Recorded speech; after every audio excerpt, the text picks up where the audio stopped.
Injil ini ditulis Injil sinoptis, yang artinya penulisannya ada kesamaan antara Matius, Markus, dan Lukas. Ini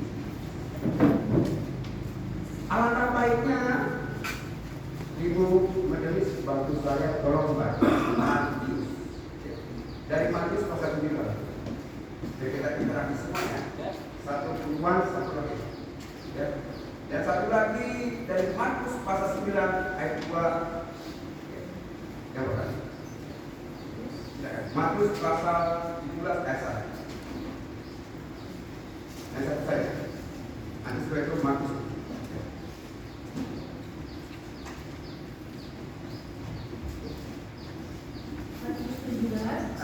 Ayat 1.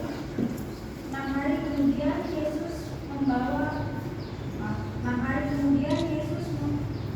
membawa Petrus, Yakobus dan Yohanes saudaranya, dan bersama-sama dengan mereka dia naik ke sebuah gunung yang tinggi. Di situ mereka yang jalan yang tahu apa kira?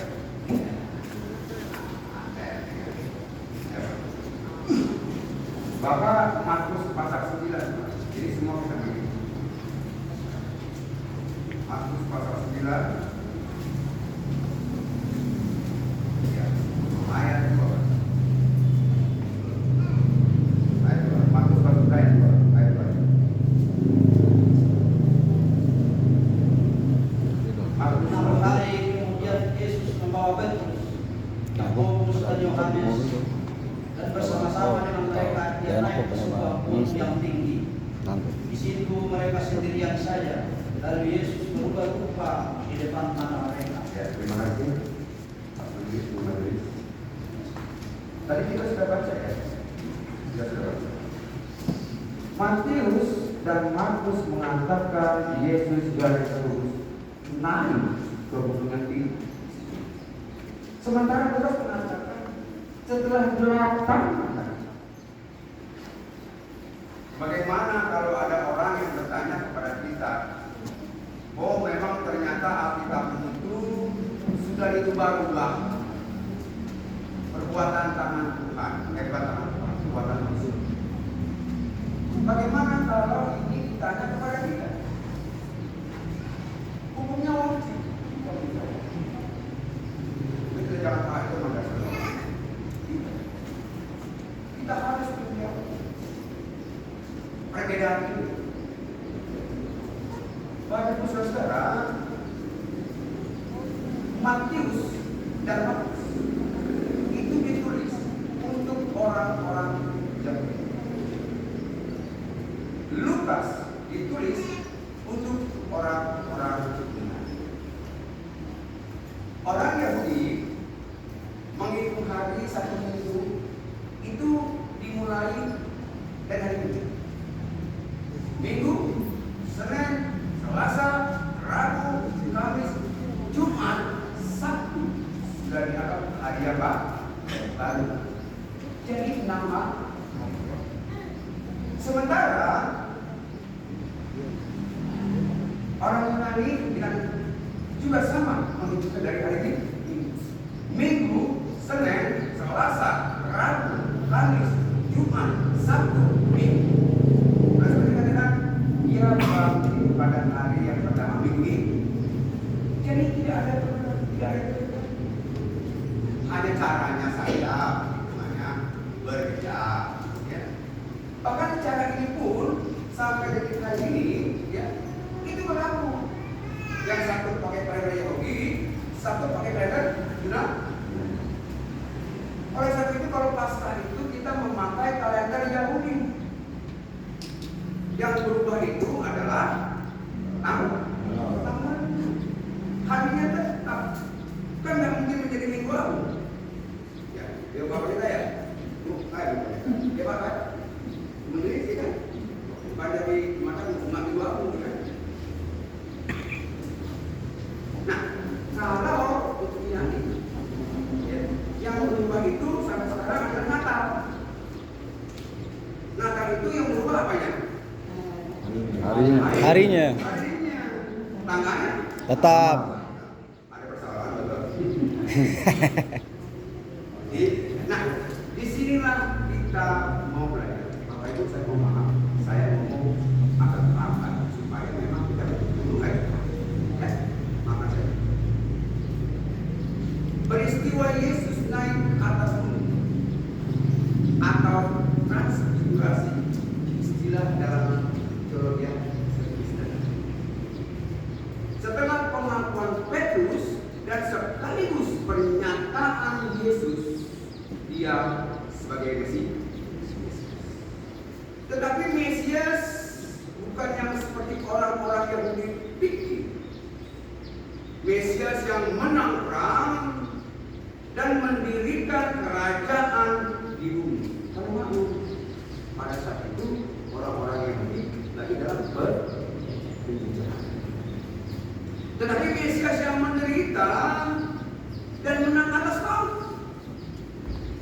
untuk menebus dosa-dosa kita. Amin Bapak Ibu. Amin.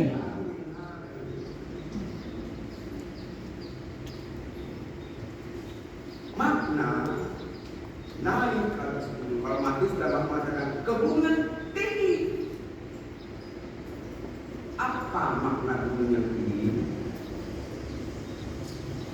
Bapak Ibu Saudara, di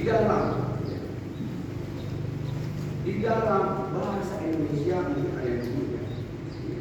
Ada yang istilahnya masa semiotik, ya, dan ada namanya semantik. Semiotik itu seperti ini, ada simbol yang mengandung makna yang berbeda secara harafiah. Itu, ya, berbeda secara harafiah. Contohnya begini, oh, makna yang bisa darah.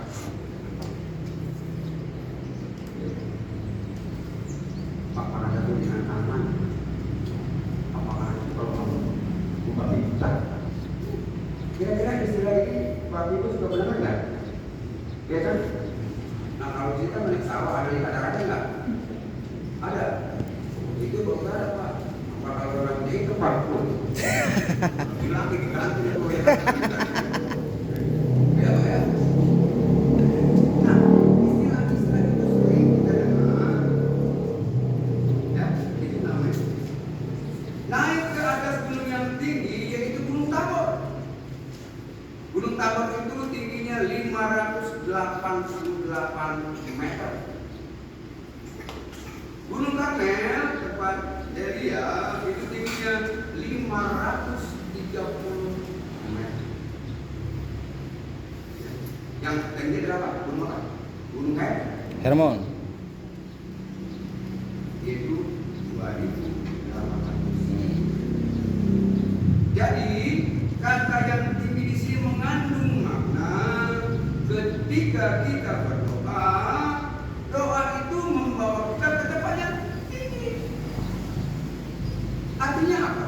Ada sebuah peningkatan. Dikatakan kalau orang yang berdoa artinya apa? Sebuah peningkatan rohani, kehidupan, semuanya naik ke tempat yang tinggi.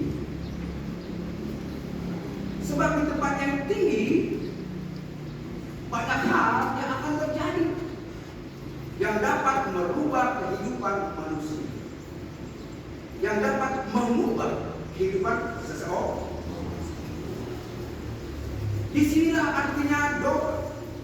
Doa itu mengangkat kita ke tempat yang tinggi.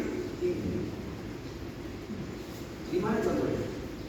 Bapak Ibu, doa Bapak kami. Bapak kamu yang di surga. Saya mau tanya sama Bapak Ibu, ada nggak kira-kira yang lebih tinggi dari surga? Jawab dulu. Maka saya kasih dia jawabnya. Tidak ada. Kalau itu Yesus mengatakan Bapa kami yang di surga. Ya. Tidak ada lagi yang lebih tinggi. Ya. Tetapi kalau kehidupan kita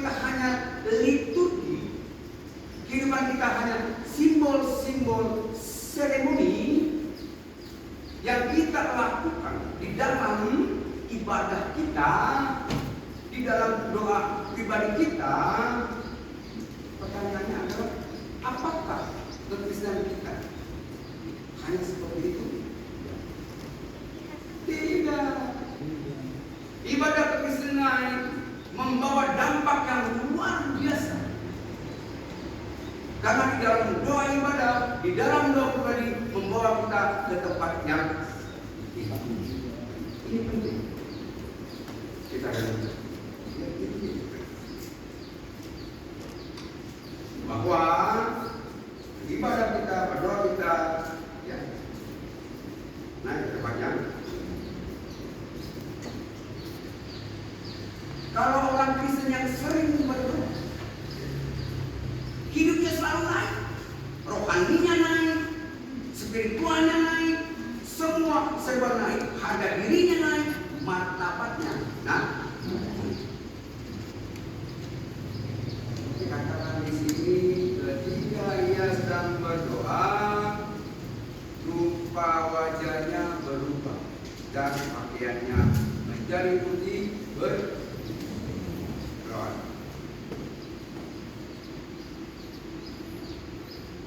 Di dalam bahasa Indonesia kita mengerti, ya, ada istilah namanya berbatu metamorfos, ya, dari bulat ompong terus jadi kumpul, ya, itu adalah metamorfos. Jadi kalau orang yang suka berdoa dia berubah, tidak bisa tidak. Karena doa itu mempunyai kuasa untuk mengubah seseorang. Jangan-jangan selama ini kita tidak berubah-ubah, yang kita lakukan bukan berdoa, tetapi hanya sekedar seremoni ibadah. Tidak ada dampaknya dalam hidup kita, di dalam hidup kita. Sementara kita ingin merubah, kan? Bapak Ibu mau berubah? Oh. Sementara kita ingin merubah keadaan kita punya masalah, kita punya pergumulan, kita punya kesulitan, kita ingin pertolongan Tuhan, kan? Kalau itu kita baru, itu namanya metamorfosis.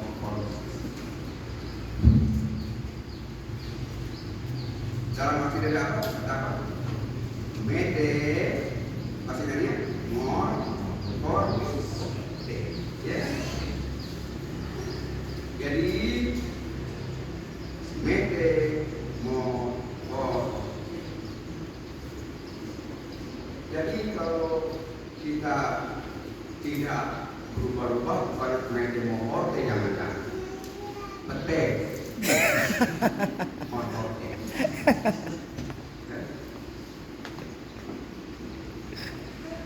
Jadi kalau kekristenan kita naik ke tempat yang ini, berarti ada meninggal, berarti ada berubah. Tapi kan seringkali yang saya tidak mau kalau di sini semuanya good. Kita pakai kepada yang judi tetap judi, yang tukang gosip tetap gosip, gereja jalan terus. Nah, ini kan. Ya, karena apa? Kita tidak berubah. Yang tadi kan nanti berbagai waktu, tapi penting. Kita harus. Saya percaya ada kita ini ada di dalam persoalan sakit penyakit. Kalau kita datang kepada Tuhan di dalam doa, Tuhan pasti sanggup memberi berubah. Amin, saudara. Amin. Oleh sebab itu kalau di rumah sakit, Pak Pendeta datanglah sini ke rumah kita, doakanlah anak gunung. Pendeta, anak saya ulang tahun, datanglah sini ke rumahku, datang dia akan bisa mencari. Kan begitu ya Pak Pendeta ya? Iya. Jadi kenapa? Karena ada ingin kita berubah. Kita ingin berubah.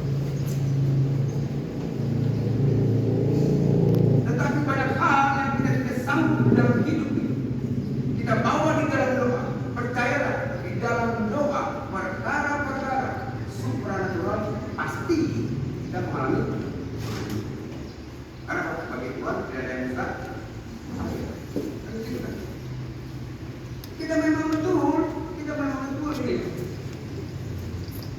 Kita memang betul. Kenapa disebutkan itu antara Musa dan Elia?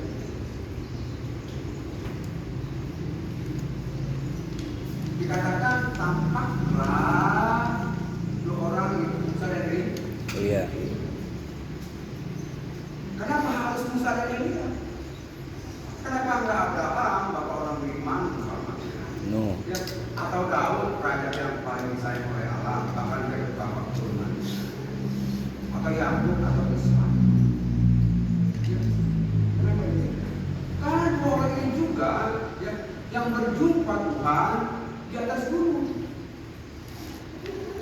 Musa memimpin umat, dia menerima hukum-hukum Taurat atau teks atau nas. Elia memimpin para nabi. Dia berbicara tentang Wahyuan. pewahyuan. Jadi kalau kita naik ke atas gunung, kalau naik gunung, kita hidup dengan teks, tetapi juga ada pewahyuan. Sehingga tetapi hidup karena wahyu. Kita percaya teksnya tetap dan juga pewahyuannya, sehingga roh itu yang menghidupkan kita atau rema. Rema itu roh yang menghidupkan kita. Banyak orang berpolemik tentang rema, tapi nggak ada yang benar di orang yang berkata kalau dia tidak melakukan seperti itu. Sehingga Alkitab itu dapat menjawab masalah kita, pergumulan kita. Daud dia ungkapkan perasaan hati ketika di Mazmur 40 ayat 9 dikatakan, aku suka melakukan kehendak-Mu ya Tuhan, Taurat-Mu ada di dalam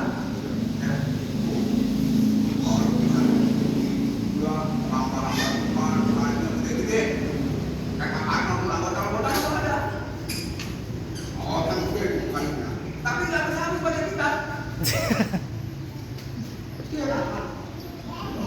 Orang betul. Berita. Kita ingin Yesus tak tahu. Kita jangan sampai seperti itu. Karena kita ini harus bertanggung jawab. Karena di sana itu banyak orang-orang yang senantiasa memborbani kita dengan pertanyaan-pertanyaan. Mungkin Bapak Ibu, kita sadar.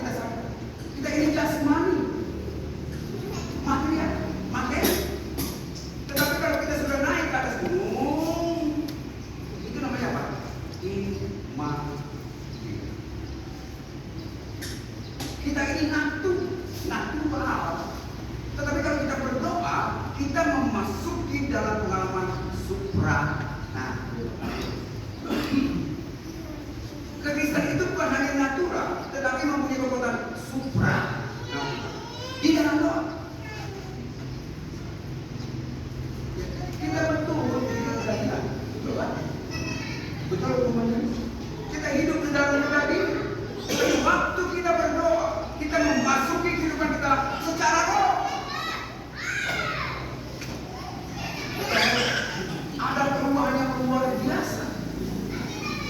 Dan kita memiliki banyak hal yang kita sanggup. Soalnya banyak hal yang kita tidak sanggup di dalam hidup ini. Terus kita bawa di dalam doa. Percayalah, di dalam doa semua perkara supranatural kita pasti mengalami. Benar? Bagi Tuhan tidak ada yang mustahil. Kalau kita sakit kita berdoa nggak mau jangan doa. Kan begitu? Sesederhana itu kita menyikapi firman Tuhan. Kita baca nasnya, kita baca teksnya, kita ini orang Protestan, sangat setia kepada Alkitab. Sola Scriptura, hanya firman. Di situ letak kekuatan kita. Tapi seringkali kita mengalami firman Tuhan menjadi huruf yang mati. Tidak ada pengalaman rohaninya, tidak ada pengalaman jasmaninya, tidak ada pengalaman Roh Kudus berkarya, bekerja di dalam kehidupan kita. Itu kelemahan. Sama saudara dan saya, kita masih lemah.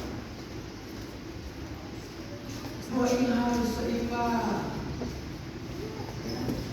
Jangan satu, bapak-bapak cuma ini nggak orang cuma jual kantong sama koreknya. Batu diangkat. Kalau dengan tongkat simpangan, mereka kiri nggak? Kiri. Coba kita lihat ruang tubuh. Dia apa tuh? Ya, itu ya. Kalau kita naik, yang depan berangkat jalan.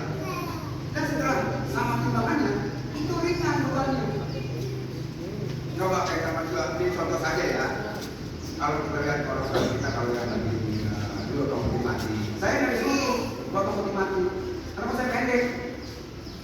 Oleh yang tinggi kan, kayak pemain kita kan tinggi tuh. Tapi berasa ya kasihan di sini kalau ya, harus ada seimbang. Nah, keseimbangan ini apa bagi kita ya, bagi kita.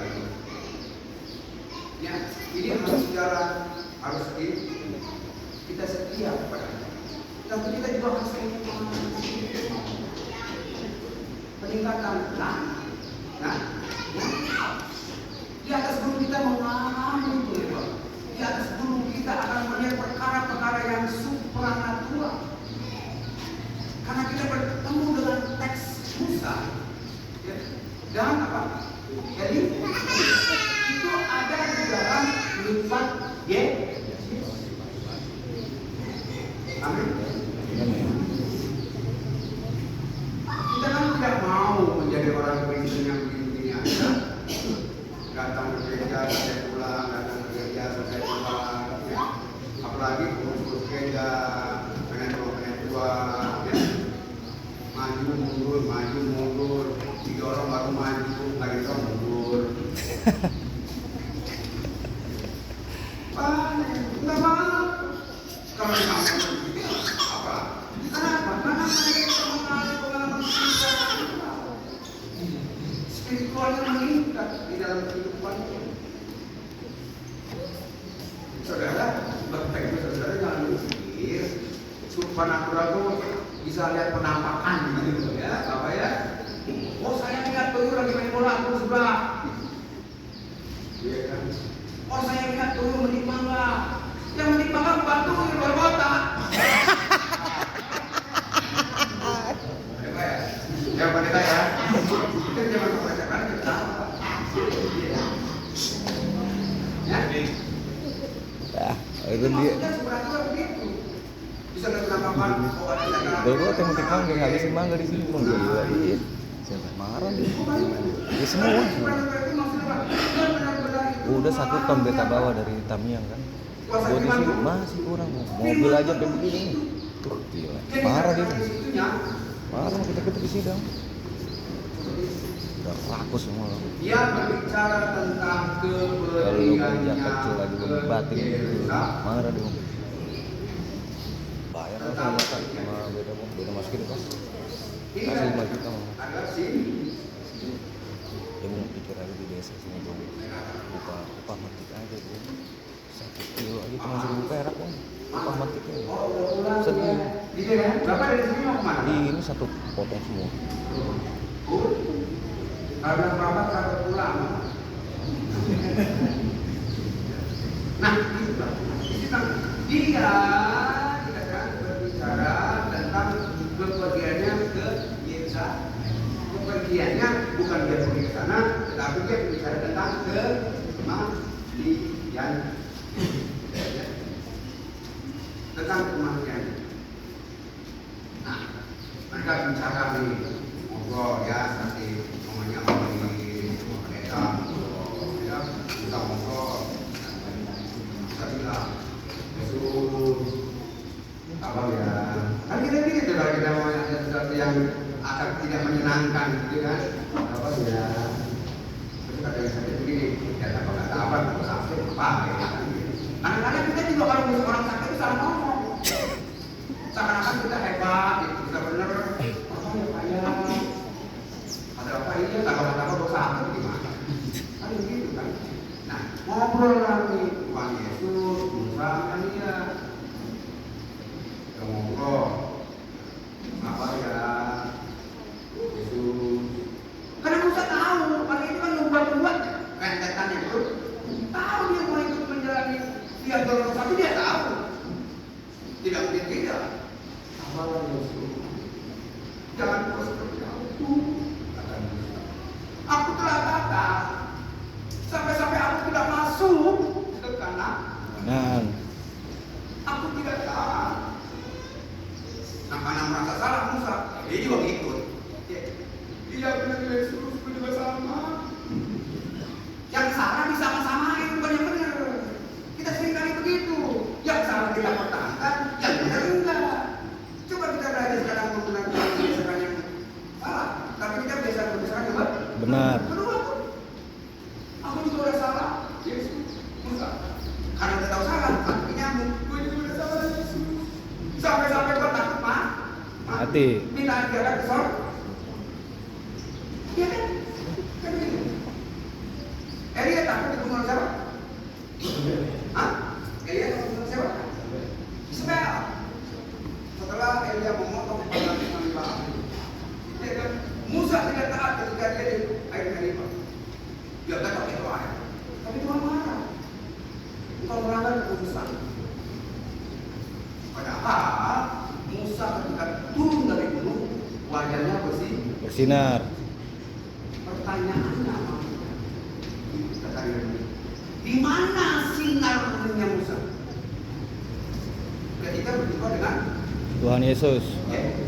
hilang sinarnya, karena memang Yesus itu adalah sesungguhnya terang dunia untuk menyatakan. Nah, peristiwa di Gunung Tabor ini itu untuk menunjukkan bahwa Yesus akan mengalami kemuliaan yang sejati ketika dia naik ke surga. Ini dua. Itu gambaran kemuliaan. Walaupun terjadi. Makanya boleh terjadi. Tetapi untuk menyatakan kemuliaan Yesus itu akan nanti seperti terjadi. Yesus kemuliaan naik ke atas. Pada sebelum Yesus kemuliaan naik ke langit. Yang disaksikan ya oleh orang. Jadi mereka ya, tidak. Musa tidak taat. Musa teks. Elia Puan. Semua ada di dalam diri Yesus Kristus. Firman yang hidup. Yesus tidak takut. Yesus taat sampai mati. Elia takut. Yesus tidak takut masuk Yerusalem. Bahkan salah satu mungkin berkata, Guru, bukankah kemarin orang itu membunuhmu? Kenapa kita bisa masuk ke Yerusalem? Apa kata Yesus? Saya tidak tahu. Saya katakan. Hanya lampau iblis. Itu Petrus. Oh, kalau saya bawa katakan nyala iblis, oh saya Pak, bapak sama, pakai mangga Pak.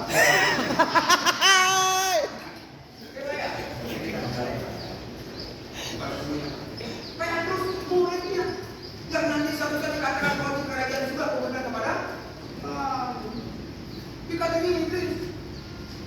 Wih, kalau mati iblis sama maaf dulu, bapak lagi pendetanya, kadang datang pakai pakai itu. Iblis yang kita. Ayam iblis.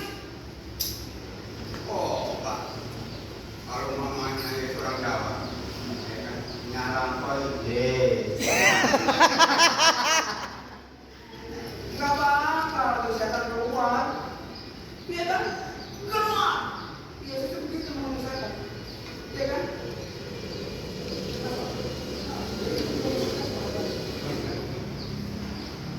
Ya, itulah yang dikatakan. Taat sampai mati. Oh, penting saudara-saudara. Penting untuk menjadi murid Tuhan, untuk menjadi umat Tuhan, menjadi pengikut Yesus, kita mesti taat. Obedience.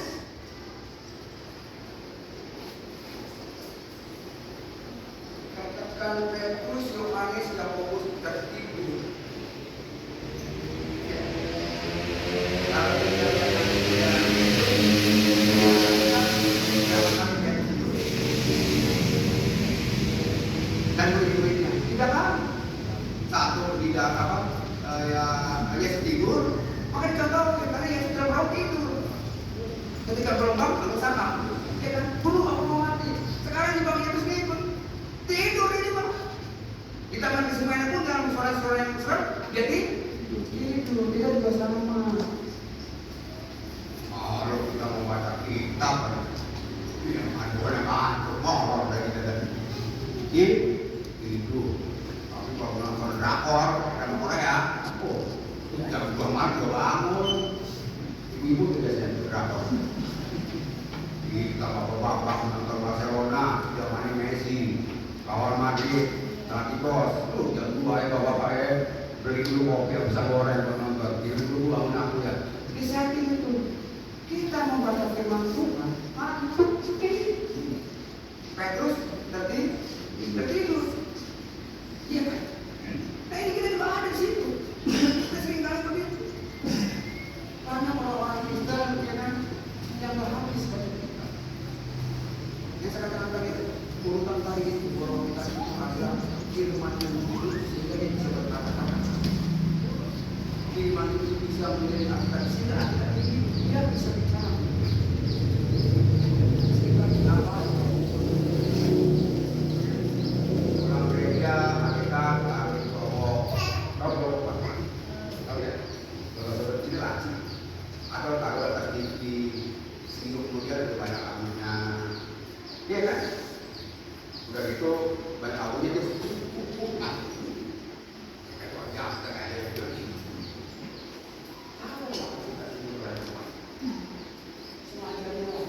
Jadi hal-hal itu kita harus menghormati.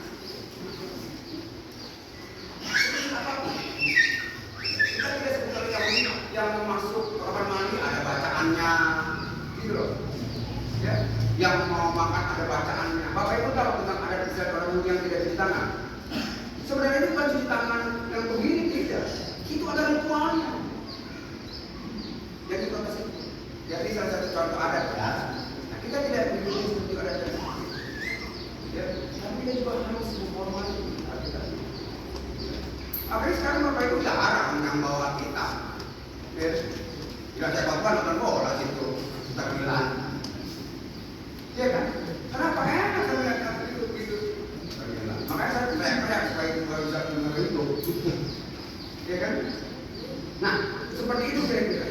Ya, pengen berkata, ya Tuhan betapa baik. Ya, saya juga dong mengatakan Tuhan, ya kan? Betapa ya, bahagia terbangun dan sebenarnya dia begini ya, terbangun dapat pengertian ilahi. Ini berkata, ketika lagi bergerak dengan Yesus, mereka berkata, Guru, betapa bahagia kami berada di tempat ini. Baiklah kami sendiri sekarang 3 ekor, 1 kau, 1 biasa dan 1 tidak. Tetapi Petrus tidak tahu apa yang memang benar. Kalau hidup kita itu diberkati Tuhan, kalau kita bersama Yesus, bersama Tuhan, betapa bahagia. Iya kan?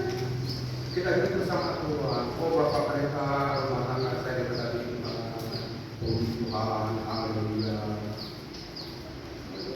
Memang kita bersama Tuhan itu enak, indah.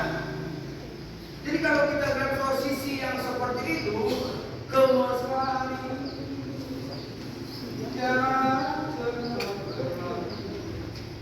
jadi kalau memang kita mesra dengan Tuhan, kita bahagia dengan Tuhan, kita tidak mau berpisah. Mereka dikatakan, aku begini dengan Tuhan. Itu pertanyaannya, saya terus harus tahu di mana. Terus, kamu di mana? Saya sekarang aja Tuhan, nggak apa-apa deh. Yang penting kita tuh, karena ada Alkitab mengatakan, lebih baik 1 hari di perkataan Tuhan daripada 1000. Itu. Jadi Tuhan saya yang karena itu, ya. Karena memang demikian. Tapi yang terpenting banget. Kalau ada 3 pribadi, Musa, Yesus, sudah ada di dalam Yesus. marilah kita bersama-sama. Bukan kemah, tapi kemah akan dibongkar. Kan itu makanya ya. Bikinlah kemah-kemah itu di dalam hati. Maka firman itu bersimpan dalam hati kemah kita. Dia bersemayam indah. Kita belum membuka hati untuk firman Tuhan. Kita belum membuka kemah. Oh, saudara-saudara, bapak dan saudara, kalau kita menerima berkat, itu Daud kalau lebih hebat. Bahkan Daud matinya aja masih senang sama Tuhan. Jadi kalau tadi Jogo pada dia sama anak-anak kita. Kalau dia kayak tentang kalau kita lihat baik, Daud udah mau meninggal tua aja masih kasih Abisa apa betul? Dia kan Abisa gadis tuh, untuk mengangkat ruh. Dan kita jangan tahu duka ini. Harus dibuat apa? Supaya ketika Daud itu sakit, menghangatkannya pakai tubuh wanita. Kalau sekarang ada pada minggu, sekarang ada sinar kemarin ya, kemarin dibaluti minyak tawon ya, supaya hangat badannya. Coba deh kalau orang yang terapi, saya uratnya, pasti pakai itu, dihangatkan tuh, tubuh dulu belum ada sinar itu. Itu saking sakit itu, sama Daud. Dikasih perempuan. Daud seperti itu. Ya. Bahkan Daud waktu kejayaannya, ya, ketika dia berdiri di istana dia katakan, sementara aku ada di istana, tetapi tabernakel, tabur Tuhan ada di kem. Aku mau membuat tabernakel, mereka tempat aku bilang aman-aman, apa bilang? Kau nggak bisa karena kamu ada dari muda berperang, tanganmu sudah banyak dah. Tapi nanti itulah harapan Daud, orang yang berkata Tuhan, raja yang berkata Tuhan. Ya, itu harapan Tuhan. Jadi kalau tidak bersedia seperti Daud, pada Daud telah jatuh. Ya kan? Dengan apa? Oh, dengan apa? Daud dengan apa? Bapak Ibu? Tetapi itu jadi firman Tuhan. Tetapi bukan dimakan, juga ada resikonya bahwa anaknya mati. Tetapi dia Daud walaupun demikian itu kedagingannya, itu kedagingannya. Tapi ketaatannya dia pada Allah tidak pernah rugi. Saul katakan mati, potong kepala. Karena dia tahu. Kita lakukan, kita sama-sama membangun kemah kebahagiaan. Bukan kemah-kemah yang seperti itu. Tuhan mau kita membangun kemah di dalam hati kita. Karena setiap firman Tuhan bisa bersaing dengan kita yang menjadi kekuatan kita untuk melanjutkan kita. Amin. Sementara dia berkata demikian, datanglah awan menarik mereka. Dan ketika masuk ke dalam awan itu, takutlah mereka. Bapak Ibu, di dalam perjalanan awan itu merupakan sebuah simbol kehadiran Tuhan. Jadi apabila awan itu masuk ke kemah itu, Musa, para imam itu sudah tidak berani, ya, tidak berani. Begitu Bapak harus takut.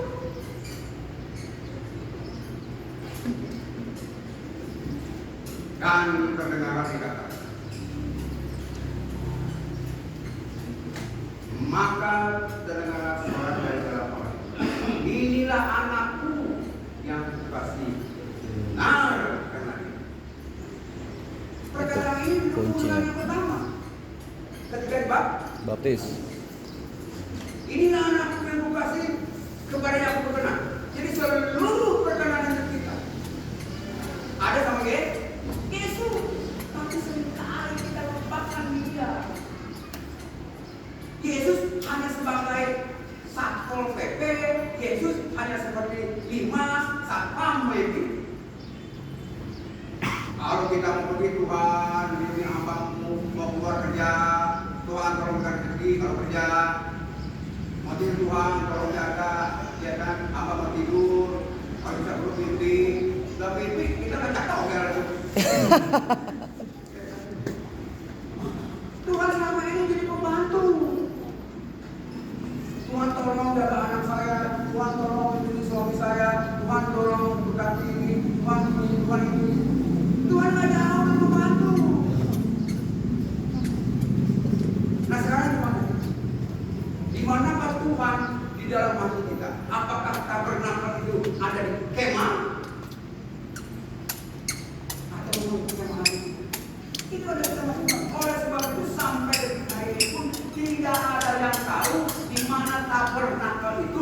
supaya orang tidak memandangkan tabernakel itu. Tapi hebat. Sungai, Yordan, Kudus, ya kan? Aneh, ya. Punya kekuatan supranatur, mau perang, neng, Filistin, udah gemetar. Karena punya apa? Kekuatan supranatur, berasal dari firman. Kalau ini kita belajar dari sebuah firman. Kalau saya ngomong secara mata ya, saya kalau tidak salah 30.000 terus dibayar. Ya kalau Bapak Ibu mau cek di belakang kita itu, ya ada garis lah, saya akan hitung. Kalau saya hitung pagi ini mangsa, kalau malam itu mangsa kan sudah libur ya. Itu mangsa itu terus dibayar. 1.109 pasal. Yang tabernakel itu begitu hebat, apalagi yang seperti itu. Persoalan apa yang dalam hidup ini Tuhan tidak bisa menjawab. Persoalan apa dalam hubungan kita ini Alkitab tidak bisa menjawab.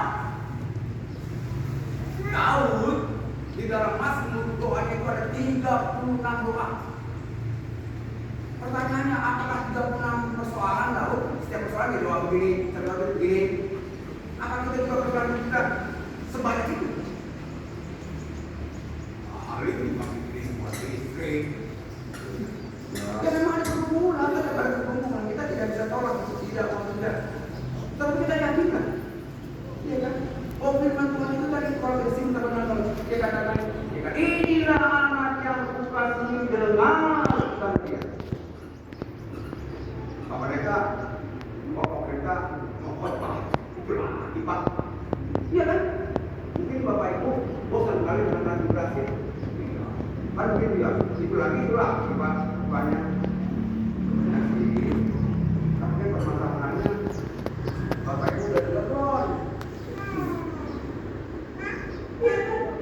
Bapak Ibu udah dengar firman Tuhan. Sampai kita mau meminta tabernakel di hadapan kita kemah di hati kita. Kalau belum yang dengar kata dia. Ya betul. Sakit penyakit tidak dapat banyak. Enggak punya duit, mancing, bukan saya rumah mancing sini. Dia kan, Petrus pergi mancing, 4 dirham. Apalagi pulangnya. Lapar, kasih makan, 12 bakul. Itu persoalan-persoalan kita cuma gitu aja kok.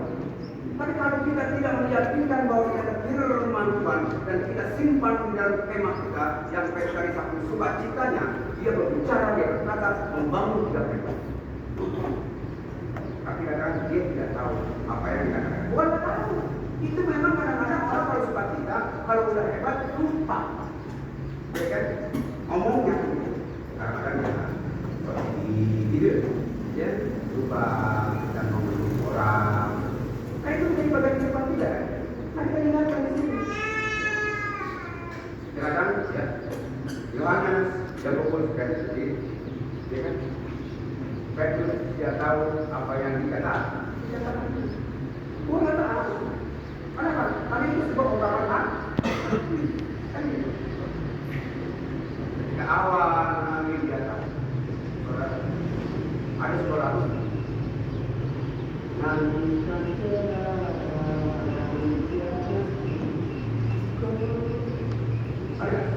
Sepekat apapun pergumulan hidup kita, seapapun berat hidup kita, bahwa awan gelap itu menaungi kita, ya. Kita bersama Yesus, kita berdua. Pasti ada solusinya. Pasti tidak mudah. Karena dia begitu takut, karena dia bersama Yesus. Ya, maka segala pergumulan hidup kita itu dia gerak. Maka apapun kita, apapun kita perlu.